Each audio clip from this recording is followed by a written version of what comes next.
All right, we are recording. Welcome, everybody. My name is Maya.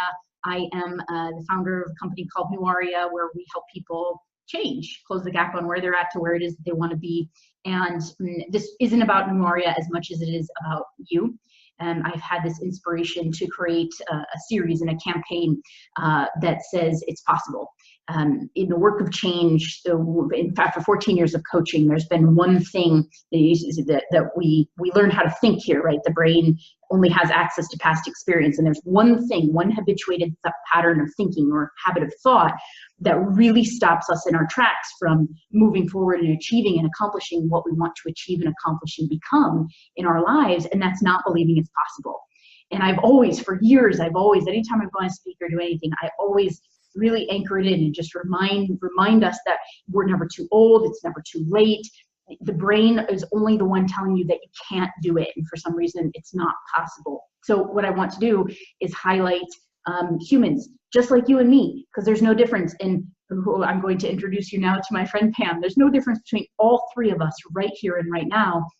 And what you see in us is in you as well. So today I want to highlight my friend Pam. Pam is a friend. She is a coach. She's been through the Nuuaria program. She has owned and operated many of her own businesses, and she's launched a new business.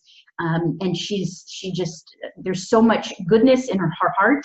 There's so much forward momentum, and there's so much, what's the word I'm looking for? There's so much vivaciousness. There's so much energy about you, and you don't stop, similar to me.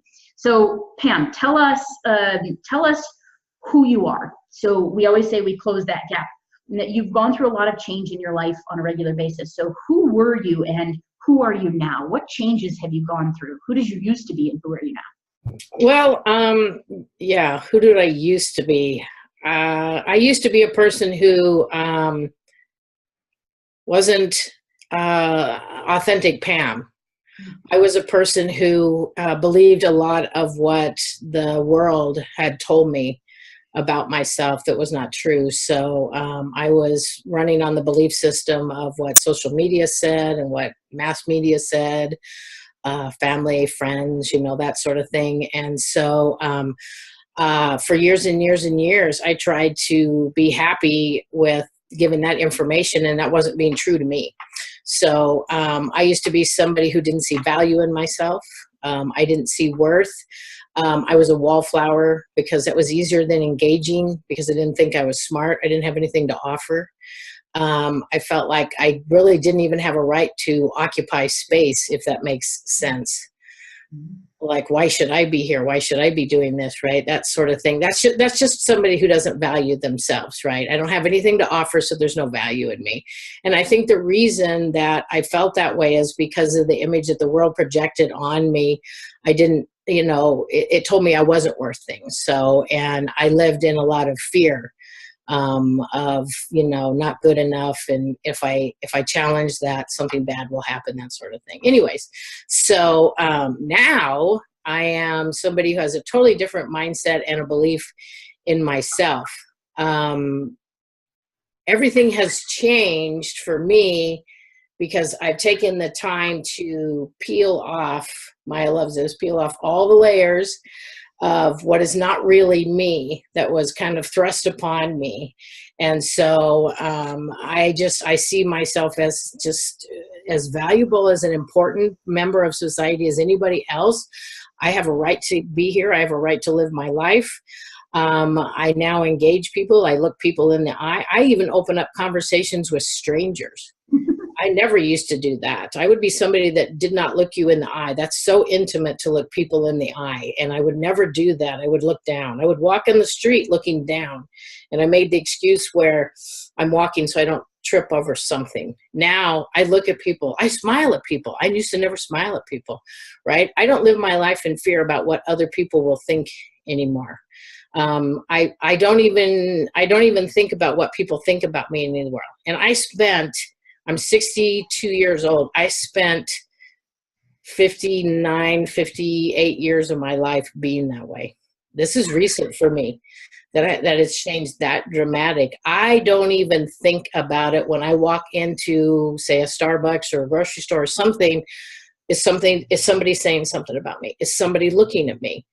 I used to, I could barely function going out because I felt like I was so judged. I wasn't, the right size. I didn't look right. I didn't wear the right clothes. I didn't drive the right car. I didn't, all of those things, right? That I've shed all of that. I don't have time for that anymore. I'm not going to waste my life worrying about what other people are thinking of me. And I never thought that I would ever change. I didn't think it was possible. I just thought this is just the way your life is going to be. You can be a certain level of happy, but you'll never have joy and peace in your life and be able to move among society and feel like you're not an outsider. And that's not true. I'm not an outsider. I belong here. What happened? What was that? Now I knew you at that point, but tell all of us, what was that point? We always say, change doesn't happen until we're sick and tired of being sick and tired, but what was that turning point in your life? And we've all had multiple, because you've changed and changed and changed. Where was that turning point where like, enough is enough? Wow. How'd you get there? Yeah. Well, that's an interesting question. I don't give up. I could get discouraged on things a bit, but I really don't give up. I'm much like you and Maya, where I believe there's a better way. There's a better way to live, all of those things. And I think, I don't know, maybe is it just where finally one final little straw breaks or something, where somebody says something or somebody gives you a look and you're just finally like, I've had it with this. You're not any better than me. I don't know. I'm sorry. I can't really give you a pinpoint of when that happened. Perfect. You just did. Yeah. And I think also with actually working with you and seeing a different perspective, and also something that you told me a long time ago about running your life on other people's belief systems, not your own. Like, you believe this about me, and I've taken that on as my own belief, and that's not true. So when I started to recognize that, I'm not going to let you tell me that your belief is that I'm not worthy when I know that's not true. And so when it first started, it just started to snowball. It just started to build. And people laugh at me because I use this all the time. I say, I put on a Teflon suit and your BS will not stick to me. I am not accepting your negativity into my life anymore. Yeah. And once that started happening, when I became aware, when I started really being aware of my own thoughts, and are they mine or are they somebody else's? Because if there's somebody else's, I'm done with that. I'm not taking that on. So when I started to realize that I was listening to what other people were saying about me, I'm just like, no, I'm not doing that anymore. You can be negative, you can be whatever. I'm not accepting that. I want joy and peace and love in my life, and I'm not. It's time to like turn around and go the opposite direction. So, I've become more positive in my life. I've done that by taking on a role of encouraging other people to be positive, to believe in change for themselves. I changed my outlook to be more outward instead of inward. For me, that's always very therapeutic. If you help other people, I have a little sign on my desk that said we lift ourselves by lifting others, basically, or the other way around, right? So I really believe that. So I ended up changing a whole new career. I've become a life coach to try to help people because I feel like that has always been in me. So these last 4 years or so, the real Pam, not that I was being inauthentic before, but the real Pam and her passion and her desires and what gives her drive and makes her thrive, that's all becoming outward, not being inward, being outward. So when you asked about, how you're like closing the gap on that, it's interesting as I changed my thought habits and became more aware of my own thoughts and where they were leading me. I went from being a pessimistic and kind of there was an underlying of anger there a lot of times, right? Like, why are you treating me this way? Why? But I was accepting it, right? So that I quit accepting it. Anyways, became more positive as I moved along my journey. So with each positive reaction I had to life's situation and changing my nature as I went along, I was rebuilding my subconscious to now I don't even think about it. Now I have more joy, more peace, I'm more loving, I'm more outward, I'm more of a helping person. And there's really no barrier between that anymore. I've removed that. Yeah. Yeah. You have, you do. And there's things that I believe are just innate for us, and some of your innateness, but you have a lot of it, is you have a fire, and you're a natural born rebel, where you're going to carve your own path. Yeah, that's naturally that brought you a lot to it too, which you started answering the second question I wanted to ask you, which was perfect, is so these changes that you've made and closing the gap multiple times, and I know that outward, we don't focus as much outwardly, but just for examples of what's possible for other people. You've changed careers, you've changed your health. What are these outward changes that have happened because of your inward changes?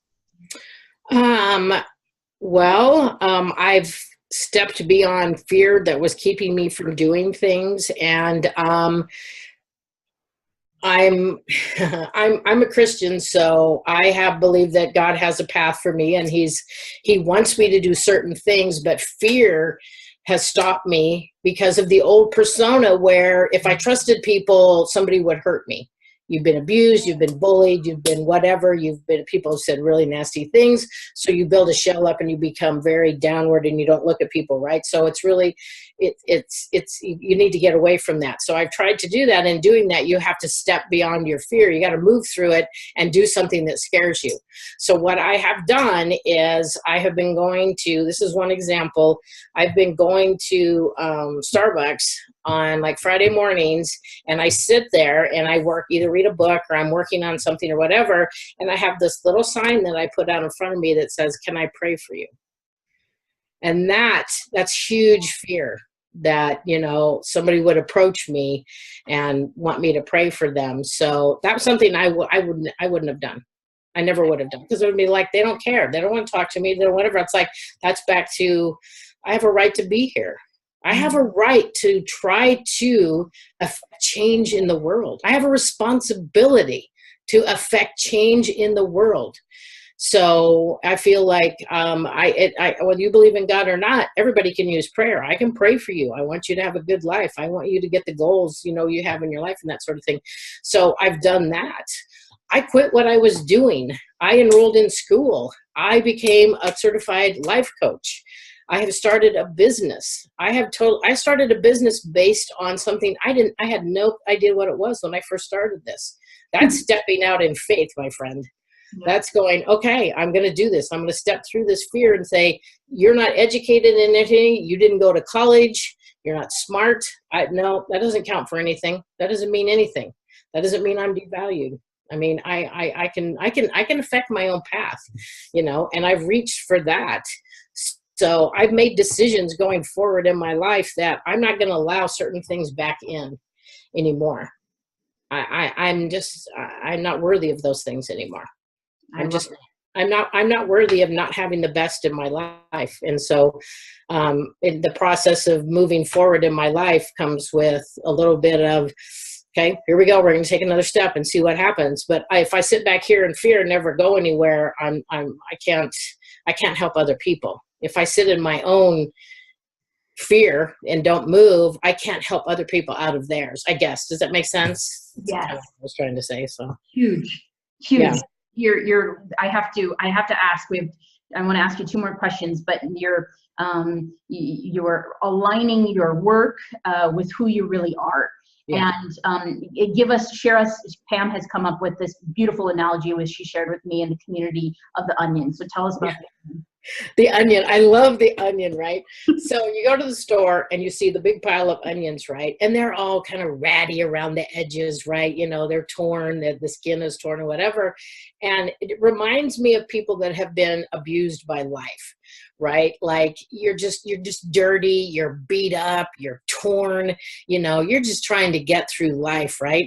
And so you take this onion home, and of course you're not going to use it like that. You're going to start to peel the layers off. And the more layers that you pull away, it gets cleaner, it gets whiter, it gets sweeter as you get towards the center. And so that's just the analogy that I've liked to use is you're just peeling off everything that the world has said about you that is not true. That onion on the, you don't use the outside because that's not the true part of the onion. You're not going to use that for soup. You're not going to use it in your recipe, whatever. You want the nice, sweet, tender inside. That's what we all are if we peel off what has been thrust upon us, and then in our faulty beliefs, we have taken that on to be truth, and it's not. And until you become aware and you realize and you understand that you have worth and you have purpose in life and you have passion, you're going to keep wearing that dirty, ragged onion skin, and you're not going to be happy. You're just not, right? Yeah, I love it. Yeah. Yes, I love that onion example. I had to ask. Yeah. Okay. I use it often. Yes, it's perfect. It's you give me goosebumps. Your story is wonderful and perfect. You're a beautiful example. I have to say thank you. I was going to say thank you at the end anyway, but for being an example of change, you embody it so beautifully, and then you're a walking, living, breathing example of not only change every single day is change. Every single day, there's so much work that people, that the world doesn't see that you do every day. It's the work down here that nobody sees. It's the work of courage. It's the work of, I could say rebellism, but really just making and forging a new path for yourself. So tell us, Pam, what are the lessons you've learned about in change and change work? Like, what are some of the bigger, or popping out in your head, the ones that stand out in the work of change work? Change. I think the lessons that I've learned is you're never too old to change. Every day that you get up, you've been given another opportunity to change your life, to change other people's lives. So it's like learning something new, like, well, I'm too old to learn how to play the piano, right? Or I'm too old to, or like going to school. I'm too old to go back to school, or whatever. It's like, you're not too old to do anything. So change can happen. We have the power to change at any time in any place in our life. And I think a lot of times we don't believe that, because there again, you've been oppressed by the world. So you feel like you don't have any power to do anything, right? But you're living on the beliefs that you don't have it, when really you do. So you have to unlearn, I do have power. I have power over my own life. So, and then what I learned was change comes through cultivating new thoughts, habits, and repeating them to build up a pattern of success. So it's like anything that I want to change in my life, it's physical or mental or emotional or spiritual. It takes work, but it takes habit. It takes building up, at 62 years of age, I have a lot of bad habits and old habits that need to be changed. They're not going to change overnight. So I'm not going to give up on them, but I have to realize that it's going to take doing it over and over again. Then you're going to build momentum. So, and then the other thing that I kind of learned was changing our lives isn't always easy, but it's always worth it. I would never go back and say, I want to avoid all the things that I went through. There's been tears along the way. There's been some disappointments. There's been expectation of things that haven't worked out. There's been some hurts going through that. There's been some terror when you're faced with something that you're fearful, that sort of thing. I would not bypass any of that, because that's where all the growth and change comes from. So I'm a personal believer in, if you're not being challenged, you're not changing, you're not growing. So that's, for me, that's my perspective on that. I want to be challenged. Yeah. I'm not happy in my comfort zone just sitting. I'm just not. I think when you sit, you rot personally, and I think you have to grow. I don't think people that are 80 years old that are like, taking ballroom dancing or something, I just think that's great. Right? Research has shown that the more you're learning, it's better for your brain, obviously. They've proven that in Alzheimer's research. So at 40 years of age, I was really in a crisis thinking, am I too old to learn something new? Am I too old to change? And I emphatically no. And I stopped doing my career that I've been doing for 18 and a half years and started a business in something I had no idea what I was doing, because I felt like I needed to have a powerful change in my life. And I did it. I went to school. I learned about personal training. I opened up my own business. I did it for 12 years. I did that all thinking, you need to challenge yourself. You're not growing where you're sitting here, right? So, and the same thing with life coaching, only instead of working, so much on myself and building a business, to benefit myself, it's about helping other people. So, yeah. You're such an amazing teacher.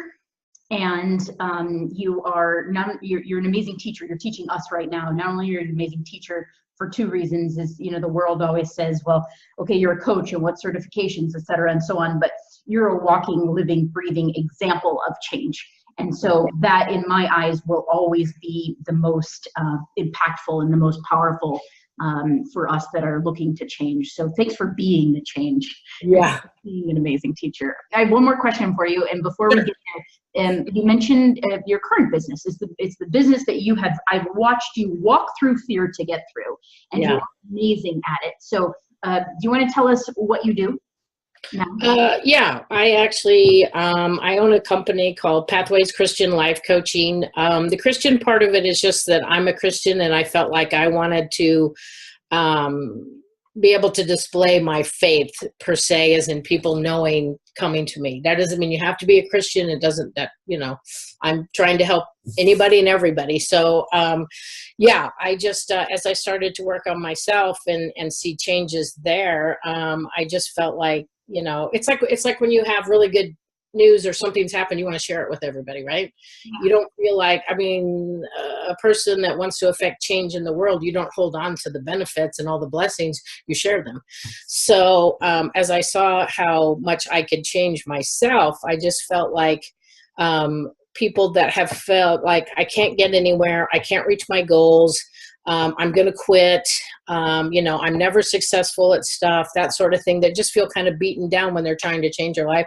They really need somebody to help them. They need somebody to keep them on task, keep them focused on what they're trying to achieve, and really powerfully to show them the vision of what is possible for them.